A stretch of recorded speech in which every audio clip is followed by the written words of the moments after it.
Karibu sana kwenye channel yetu ya Kiingereza rahisi, Easy English. Naitwa Teacher Martinez Bombo, mwalimu wa lugha. Ikiwa unataka kujifunza Kiingereza kwa rahisi kupitia Kiswahili, hii ndio channel sahihi kwa ajili yako. Leo tutajifunza sentensi muhimu kwa Kiingereza zinazotumika kila siku nyumbani, kazini, shuleni na mitaani. Kama wewe ni mwanzilishi, usiwe na wasi. Jiunge nasi, subscribe, like this video na tuanze somo letu la leo.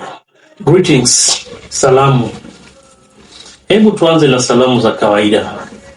Hello, hi, habari, how are you? How are you? Habari, ukoje? Good morning. Good morning. Habari za asubuhi? Good afternoon. Good afternoon. Habari za mchana? Good evening. Habari za jioni? Maneno ya adabu.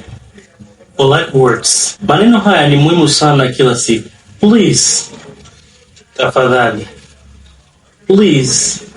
Tafadhali. Thank you. Asante. You are welcome. You are welcome. Karibu. Sorry. Samahani. Excuse me. Excuse me. Samahani. Says, majibu ya hali. Ukisalimia mtu anaweza kujibu hivi. I'm fine, thank you. I'm fine, thank you. Niko salama, asante. I'm okay. Niko poa. I'm not feeling well. I'm not feeling well. Sisikii vizuri. Ama sijihisi vizuri. Sentensi za kawaida. What's your name? What is your name? Jina lako ni nani? Unaitwa nani?